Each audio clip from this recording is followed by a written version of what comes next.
Hello, everybody, and welcome to today's episode of Your Favorite Villain. My name is Rytis Valiunas. I am your host, and my guest today is an actor colleague of mine, streaming live from Houston, Texas. It's Rafael Lozano. Hey, Rafael, how are you doing? Hey, how's it going? All good. I'm doing pretty good, I think. Good to hear, man. Good to hear. All right, so let's jump straight into it. Now, I'm doing all of this as research to figure out how to be the ultimate villain. Do you have villains that are your all-time favorites? And if you do, who are they and why? So definitely Joker from The Dark Knight specifically, just because I like the Heath Ledger rendition. And he's actually been a big staple to me because it actually helped me pursue acting itself, which has been like a big part of my life now, and I think it has propelled me to a better place than I was. So That's awesome. But would you mind elaborating a little bit? How did Heath Ledger's Joker help you with acting? I'm okay, intrigued. because just the way that he got into the character, like Mhm. he himself and the process, and what the end result was, because we have and I don't know if you remember the whole controversial thing that people had against him, because he played in Brokeback Mountain, Mhm. and he did like a whole bunch of not not girly, but date movies and whatnot. um, Yeah. so I people did not expect a lot from him, but when the end result came through and they saw that, everybody was like amazed by like this guy who people had no hope in do something so big, something that even until now uh, is inspiring other actors, and even being, I think, discussed in workshops and in classes. So I feel like that's really powerful, you know. Yeah, no, absolutely. I agree with you. And I do think that that was a very legendary performance. I I do believe that even though he hasn't done like movies like that before that role, and like everyone was shocked. I was always a fan of his work, Yeah. and I had no doubts that he's going to bring something new to it. But now remembering, I think him or Christopher Nolan, the director, when they were talking about how they made this character, like together, how they created it. Heath has mentioned that he locked himself in a hotel room for like a month, Yeah. just like trying stuff out, which is again that kind of dedication to your craft, and like Yeah. especially knowing that once it was released, like there was this backlash of like this guy can't play the Joker, like Yeah. this guy, this like he's a chick flick actor, chick Yeah. flick movie actor, and like yeah, so I totally agree. Now it's interesting because I have people that I ask about villains, like the Heath Ledger's Joker comes up a lot, and I'm just trying to figure out. I mean, yes, I do know, having studied that performance actually myself as well.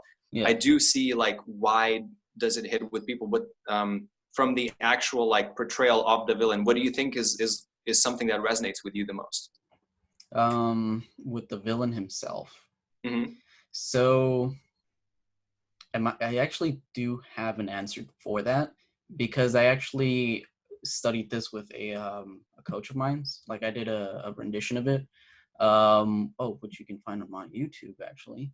Hey, there we go. Go check it out, audience. Go check it out. And it was a really cool process, because she was just on me about it whenever I did something like that was Heath Ledger-ish, like she was like, remember, you're not playing him like Heath Ledger's Joker. You got to do your own. And I was like, okay, so who is this guy? And that's the cool part about acting. Once you start asking those questions, like, who is this person? Where does he come from? What's happened in his life? Is this something that he would do? You start talking about it almost as if like this character is a person in real life, and that kind of like starts getting you more connected to the character. And so I feel the Joker kind of shows a little bit of everybody, you know. It's weird saying that, but like he's he shows more of like maybe more painful stuff than, you know, happy stuff, but that's the reality, you know. That I feel like that kind of connects the audience to him, because those are bad things that, you know, might happen with everybody. And that's he's the reason why you should probably open up and you know, kind of like share things with people that you love. And that's, you know, I feel like it kind of drags on a little bit, like my thought of it.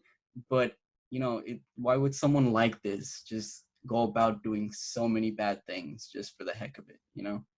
You Hmm. kind of have to like start thinking of it like really really deep. And yeah, I mean I feel like he kind of shows a little bit of us in a sense, and it's not a bad thing. I mean, everybody, you know, everybody's human. Things happen sometimes, but it's not something that you should be bummed out about, or let it, you know, drag you down. So Yeah, absolutely. And I love this answer because it made me think that you're absolutely right. That I think what hits and what resonates with people is the fact that you can find humanity. You can find the place to connect, like to understand. You know, like how an old saying goes. I know it's definitely an old theater saying, but it's like yeah, everyone's one bad afternoon away from becoming a villain. yeah, And it's, you know, it just showed. And for me, what resonates with that performance specifically is the fact that I don't need to know how he became this way necessarily, yeah, but I still accept it and I approve of the performance because it is believable. Like I don't need to, like there are, of course there are questions that I would love to know how he got to that point, but the performance is so good that whatever it is, it's just enough for me to enjoy it and just accept it as like a fully living actual being. You know, like right, you said, like when that line between like, oh, this is a character, but also this is someone who's, you know, like we treat him as if he's real, kind of disappears. And I think that's yeah, that's also one of yeah. the best things about that performance. I feel that when Joker, the recent one, with Joaquin Phoenix, I feel Hmm. like that when that one was announced and that it was going to be a origin story, um, I thought people were going to be like really critical about it, because like Heath's, you know, like how you said that his Joker just had no origin. Nobody knew about him. um there was nothing about him to, you know, see where he came from. And this origin story was gonna cut that, you know.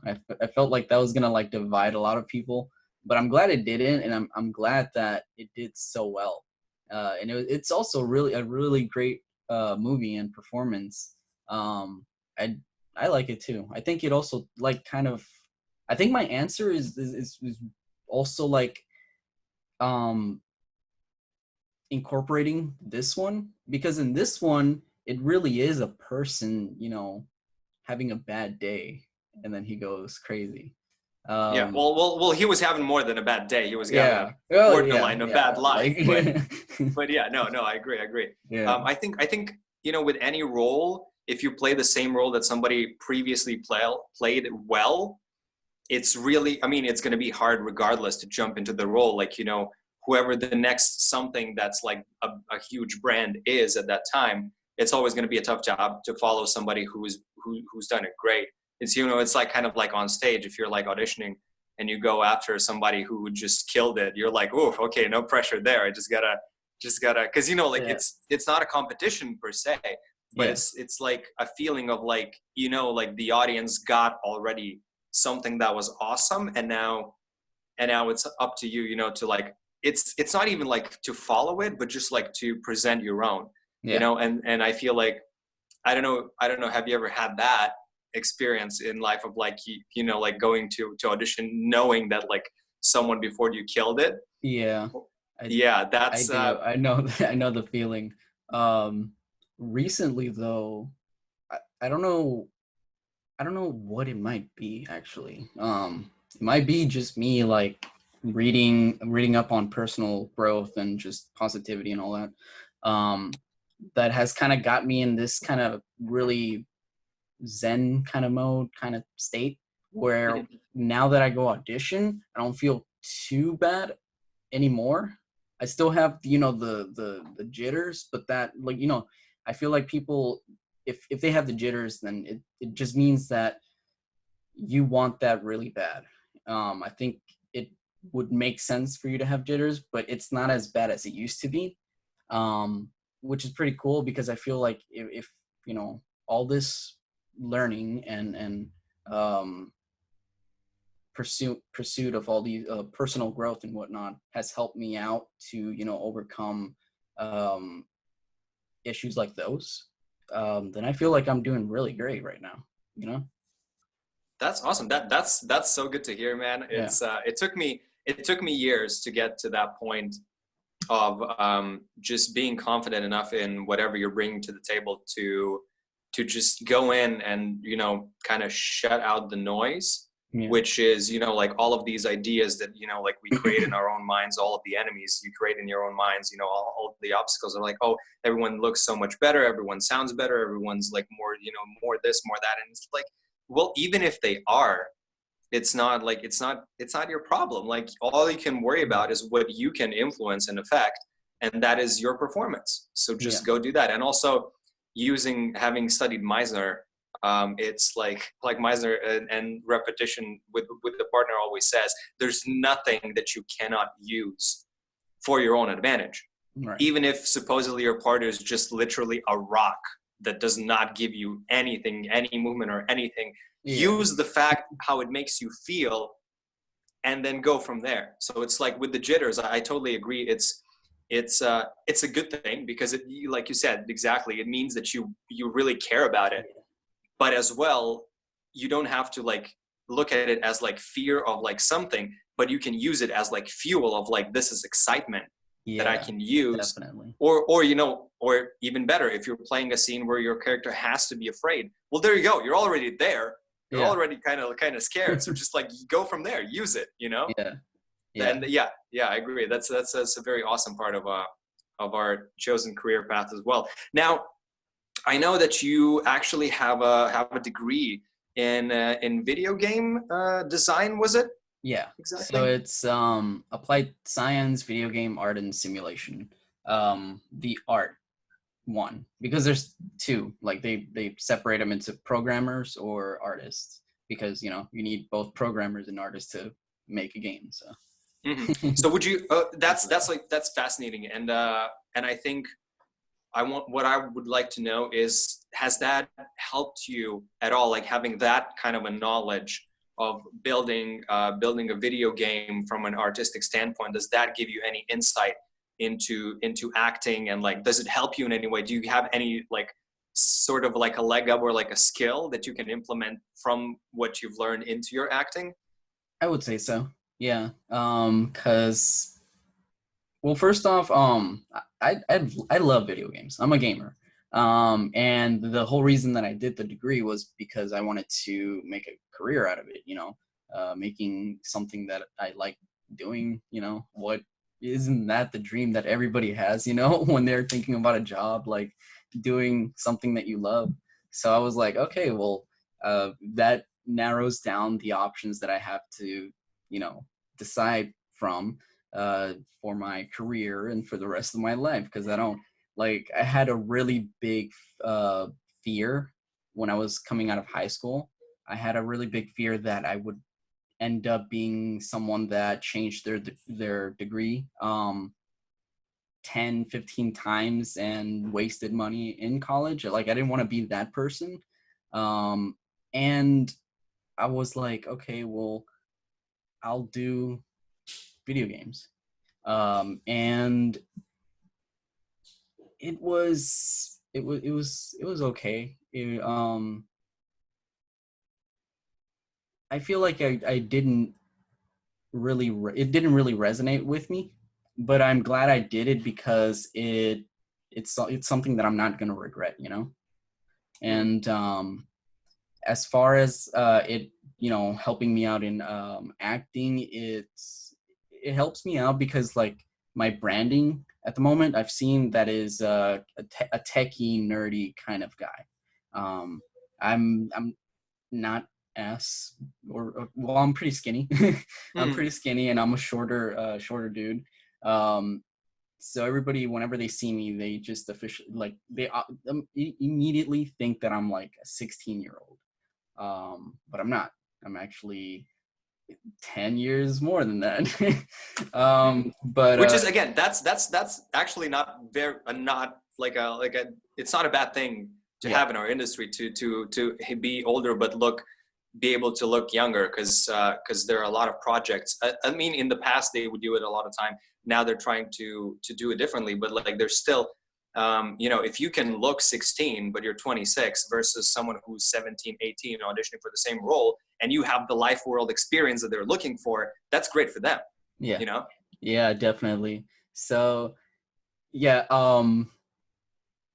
yeah, normally branding for me, it tends to be the nerdy kid or high schooler or the geek or just someone that is into computers or video games or something like that.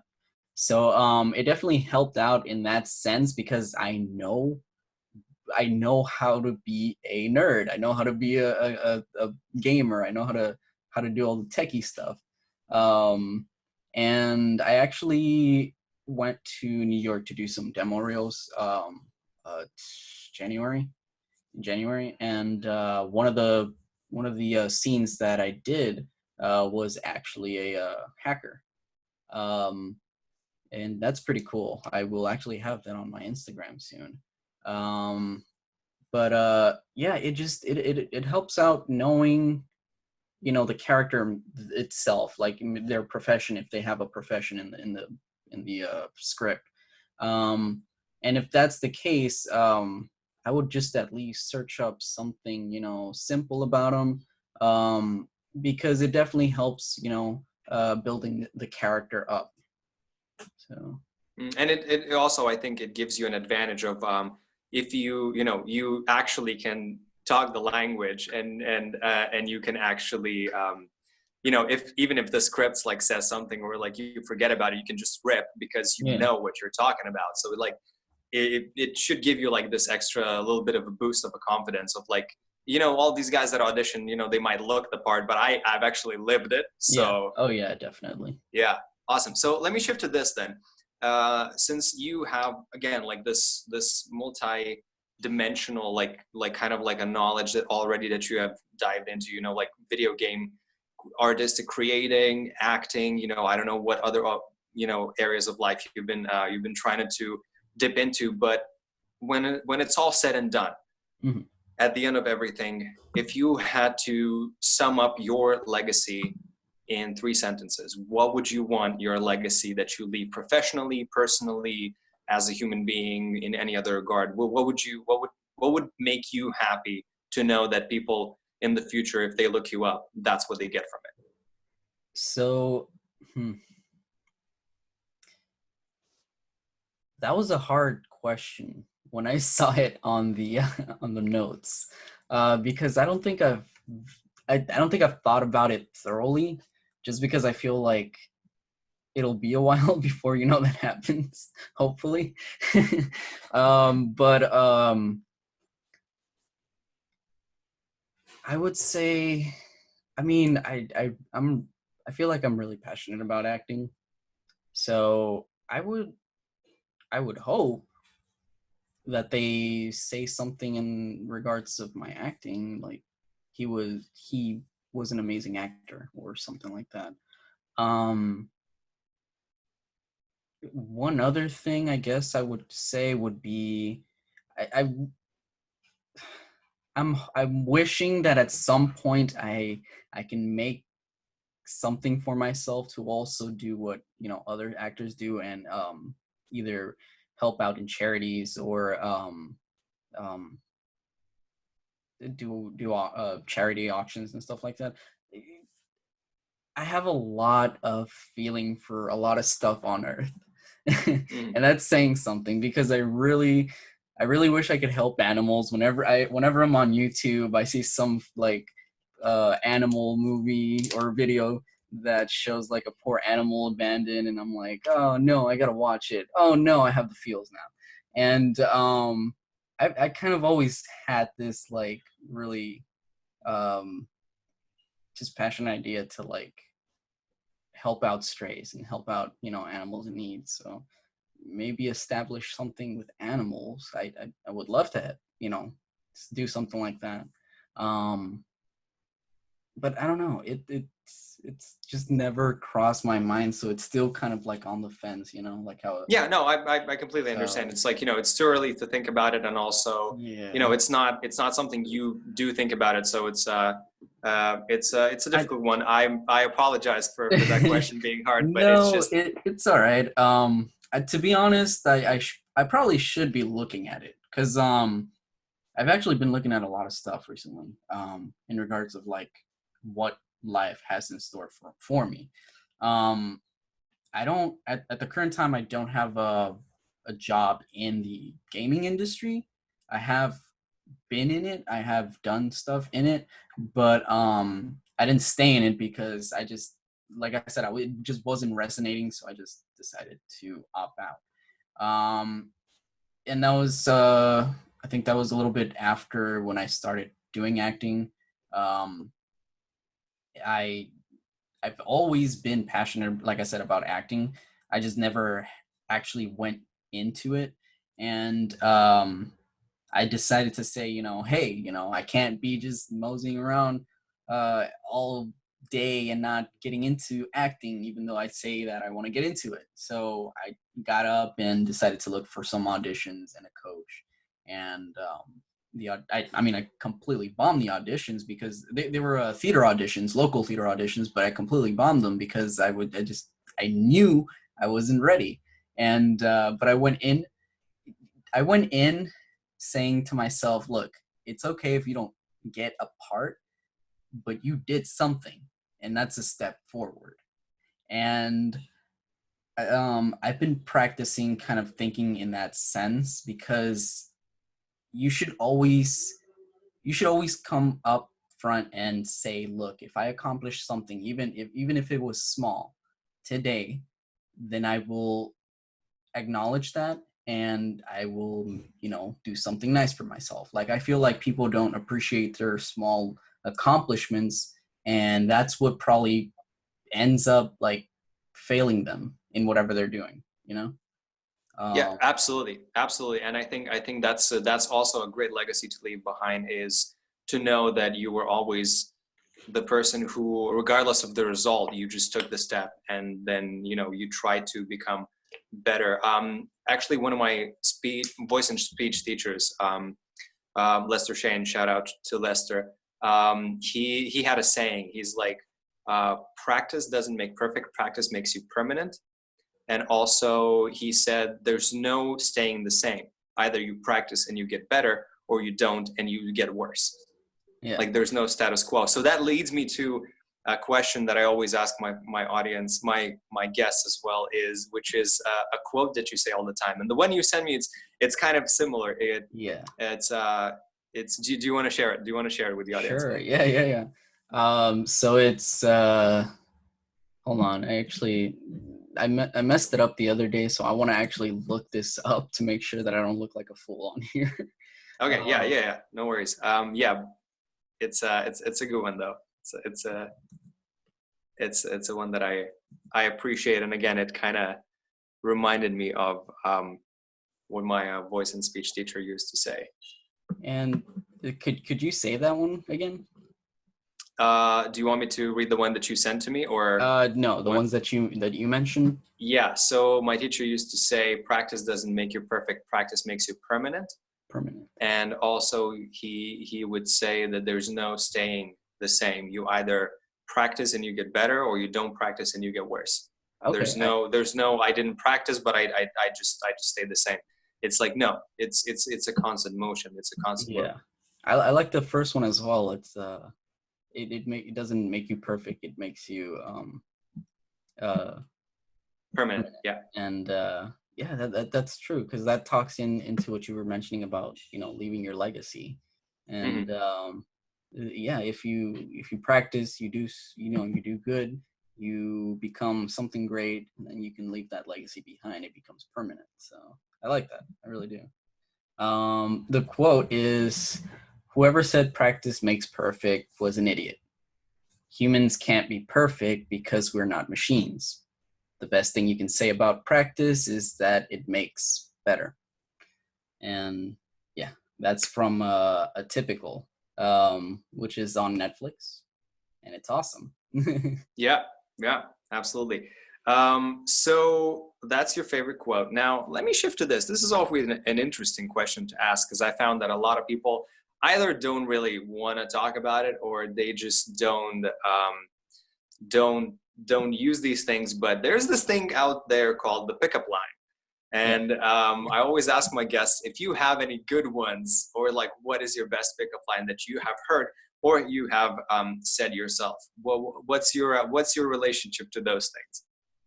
Um, I mean, I suck at pickup lines. I don't think I do good with that. I think I suck at dating in general, or it kind of blows over me. I don't know. I don't know what it is, man.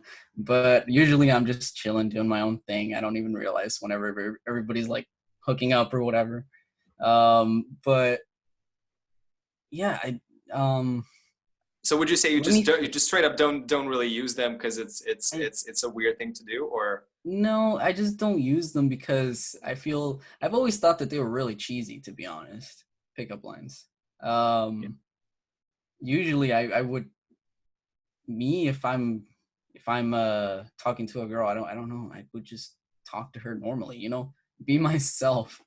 I love I that. don't I think love that answer, and I think yeah, this is what kind of all of my guests have been pointing to. yeah, It's like just like make a human connection with somebody. You right. don't need Yeah. tricks. You don't need like clever things. Because let me be real with our audience a little bit for a Yeah. moment. Even if you nail your pickup line and you get somebody's attention, you have to follow it up with something. So it's like, yeah, you got the initial interest peaked. Now what, my friend? So it's still gonna lead into you connecting to another human being. So I appreciate you saying that because I Yeah. that's how I feel personally. But just because it's I've seen some fun stuff online of people like saying like ridiculous lines. Yeah. I've had some people who had like some pretty good lines as well. So I'm like, you never know. I And mean, maybe to be honest, I've seen some really good pickup lines, but I still like I feel like that pile of pickup lines is probably like 10% to like 90% of like bad pickup lines. So it's not a reason for me to get into pickup lines at this moment. yeah, I, for I sure. think the only time that I would say a pickup line would be with someone that I trust, and just for the heck of it, like just to be annoying or whatever, or with a girlfriend that we've been going out for a while, and it's just like whatever. Like I know you like me, so why are you saying that? So Yeah, yeah, I feel that. I feel that. That's a good answer. Now, I also asked my guests to send me some photos of them, maybe yeah. funny or ridiculous photos, maybe photos as a child. Now, let me quickly share my screen with everybody. I have this photo over here. Let's see. There it is. All right. So tell me a little bit about this. What is this photo? So this is a photo of me with my mom and my dad, Hmm. and this is when we were living in Mexico. And I don't know, this is one of the only photos, well, one of the few photos that I have from when I was little. And Hmm. it just, I don't know, every time that I look at myself in that little form, I just feel like, who are you? Like, what happened? you know Yeah, I know. and yeah, so I just it's a really cute photo, but I think it's funny as well. Like, it to me, it's funny. To me, um, I just can't imagine myself as that. Cool. And Yeah. now there's this next one. I really, really like this next one. Now, this one is it's kind of self-explanatory, I think. Yeah. But So tell me, that's how did me. this? It was this your idea, or was this a friend of So yours making a meme of you? okay, so technically, this was in Houston, and this was in the George R. Brown area, which is like a little area downtown where there's a big convention. The George R. Brown is a big convention center. They got, you know, the stadiums and everything all around. Your typical downtown, you know. Hmm.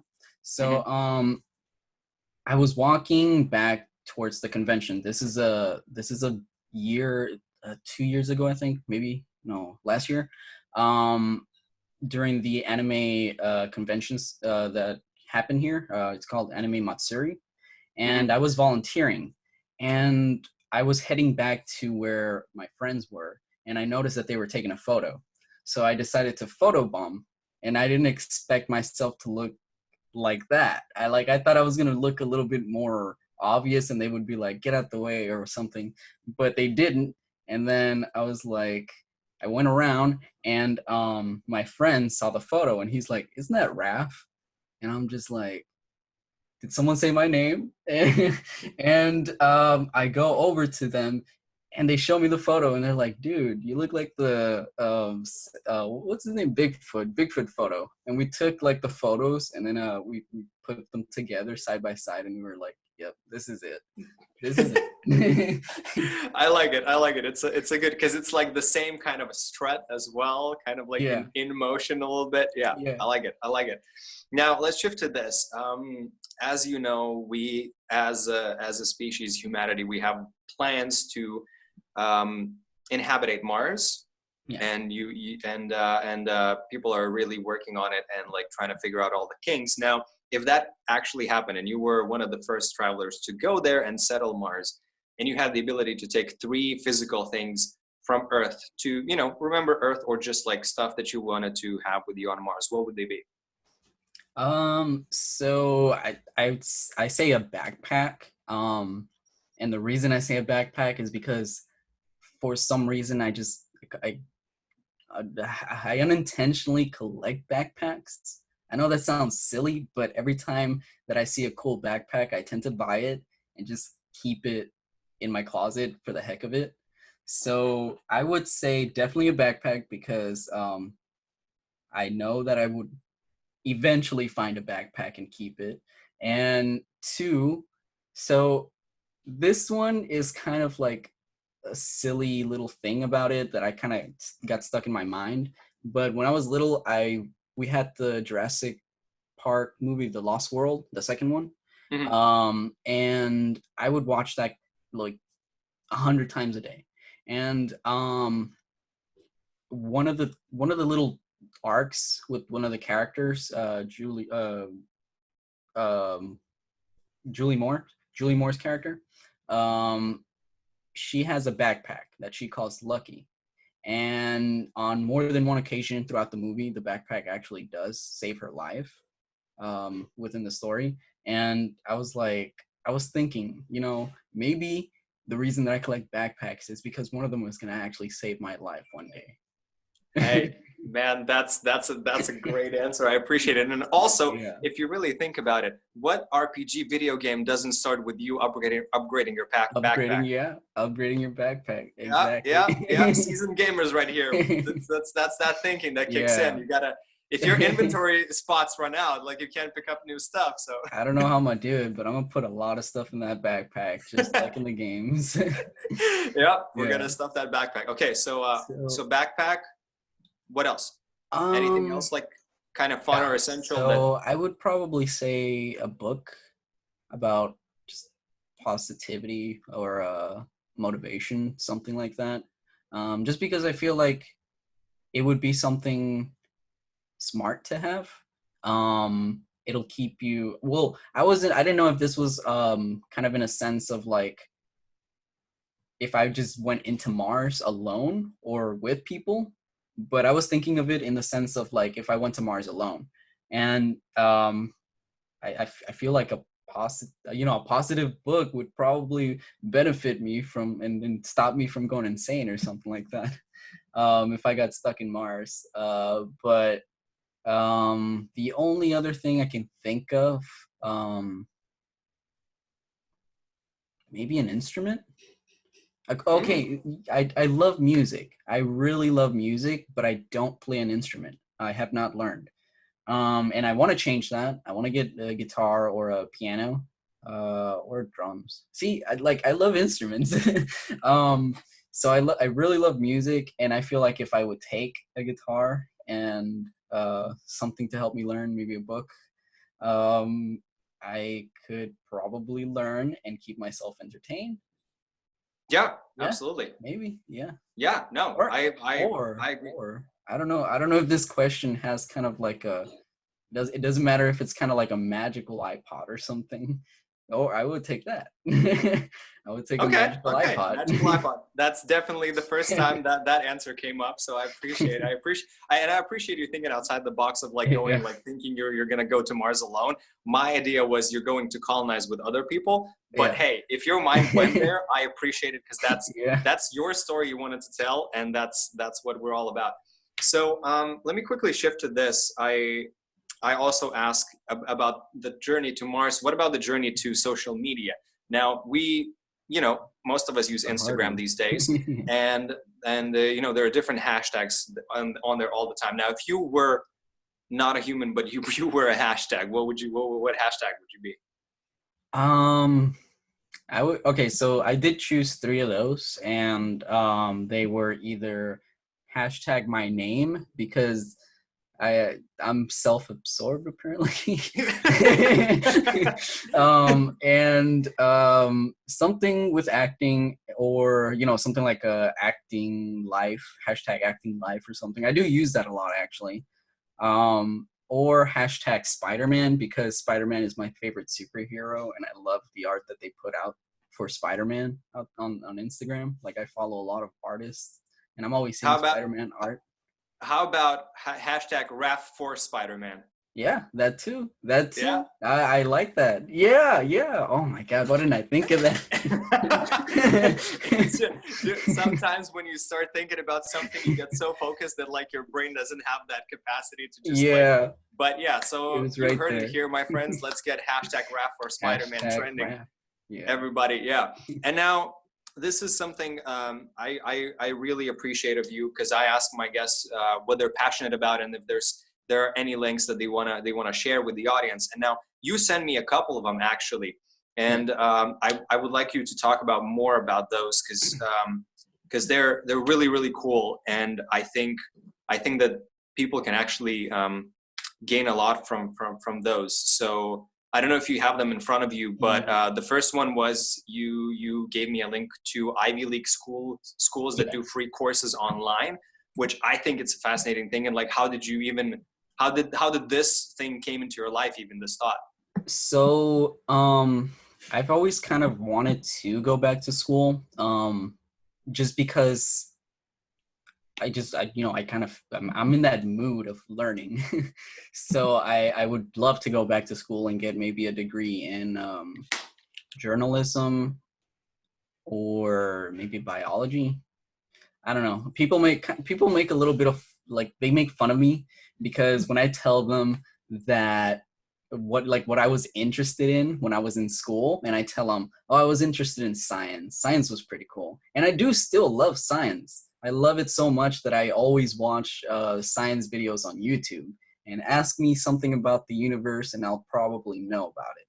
And How big is it? How big is the oh, universe? infinite, man. Infinite. Infinite. There's like universes. Okay, so here's a fun fact, and I will give you that. Okay, so even if we could reach light speed at some point, or in some capacity reach faster than light speed, just faster than light speed, let's say that. You would never be able to go beyond the border of our universe because the universe is actually expanding uh, so fast that there's no way for you to reach it. So it's like if you're like going like in a car that right next to another car and you guys are trying to like reach them, you never will because this car is always traveling faster than you can ever travel.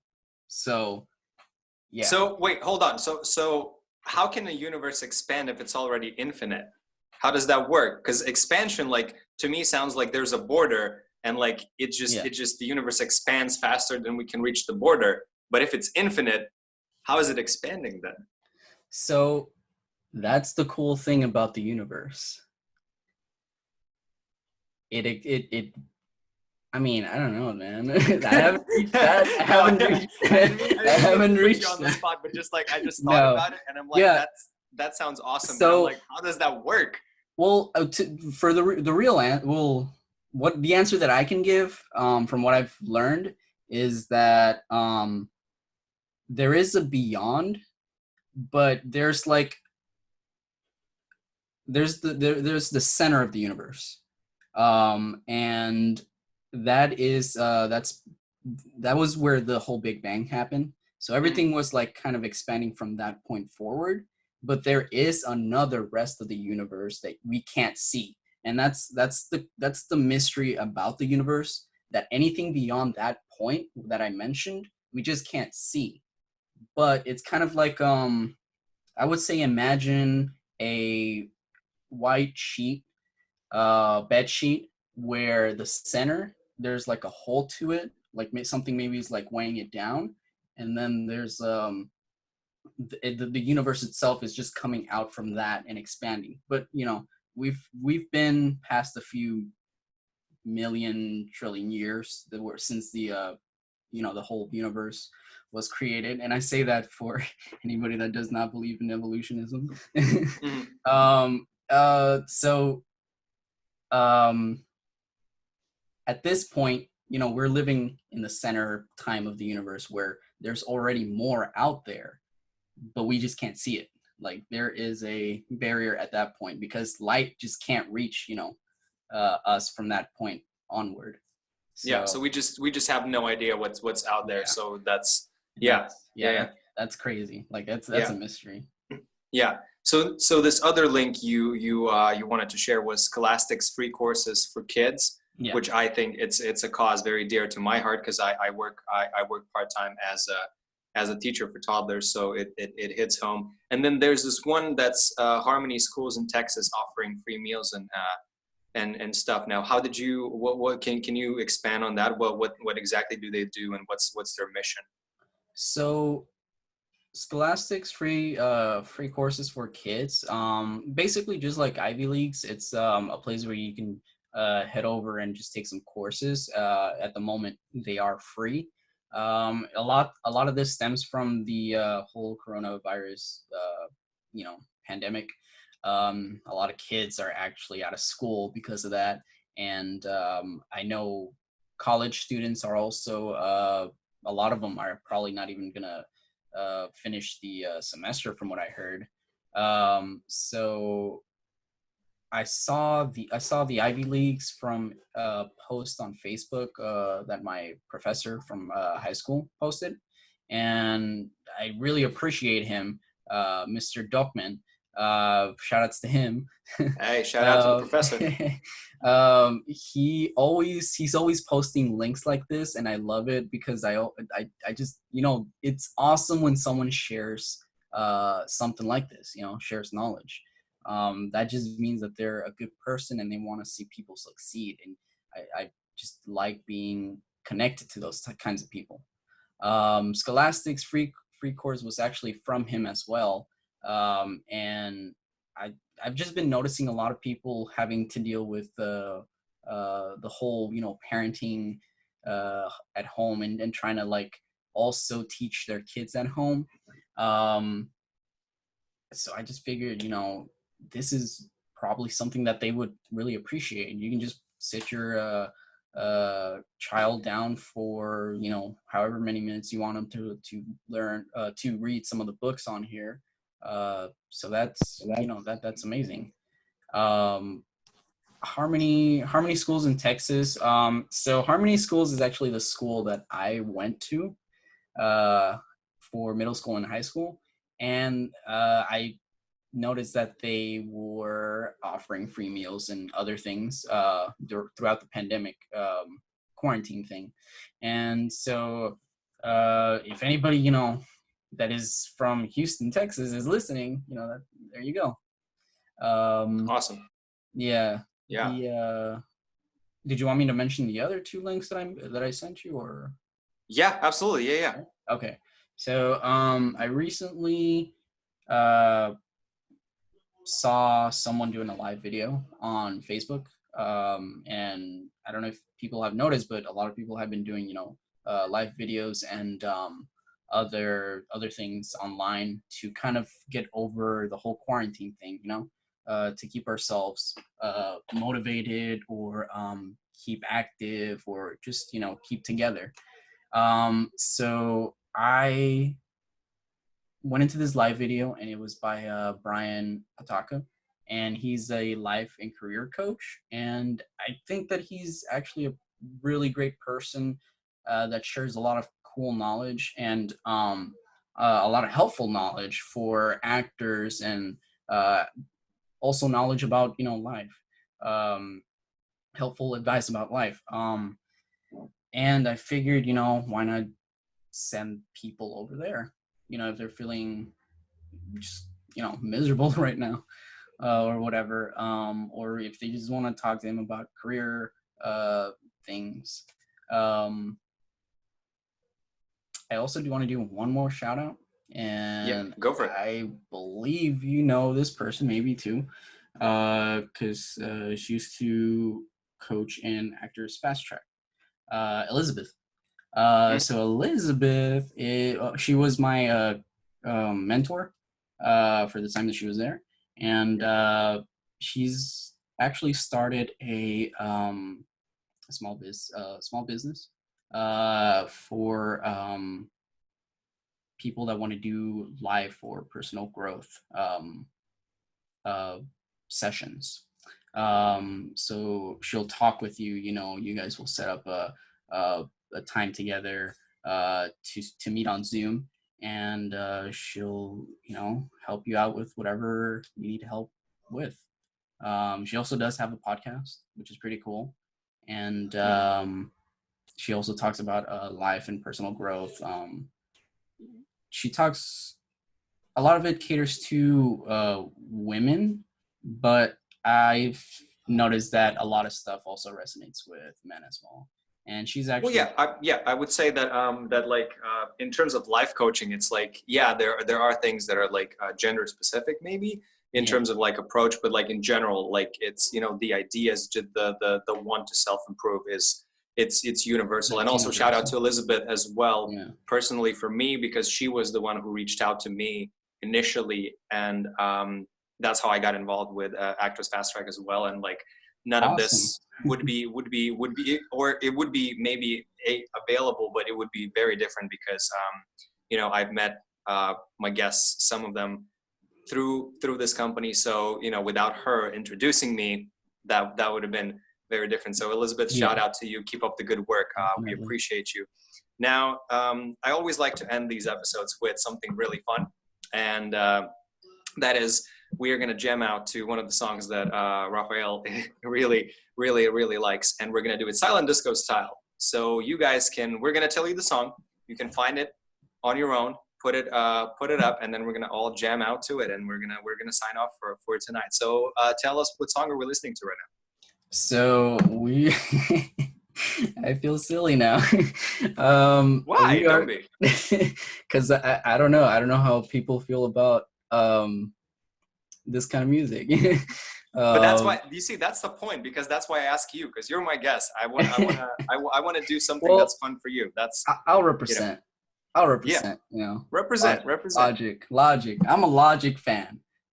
Get that straight, guys. I'm a Logic fan. So we are gonna listen to Logic, and we're gonna listen to the song called Indica Badu, which is probably at this point, it's gonna be my favorite song of all time. That's amazing. That's amazing. It's super chill and just great.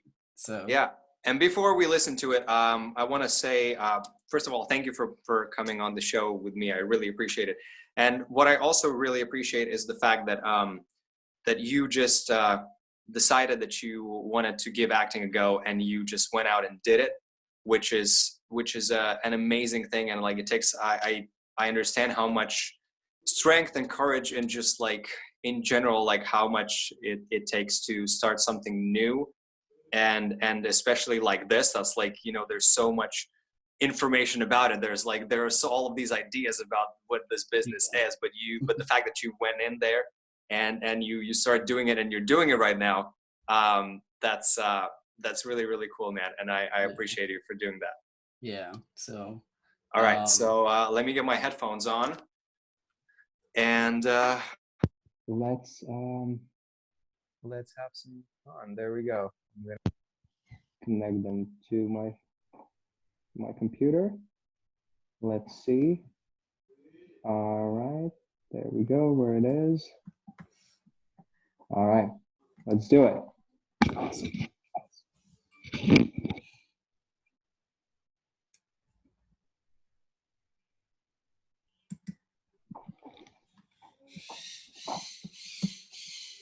Oh, could you hear that? Yeah. Those are parrots, just so you know. All right, friends. So this is what we're going to leave you with tonight. This was another episode of Your Favorite Villain, and I'm your host, Rytis Valiunas. Thank you to my guest, Rafael Lozano, streaming live from Houston, Texas. And I will see you guys in the next one. Have a good one.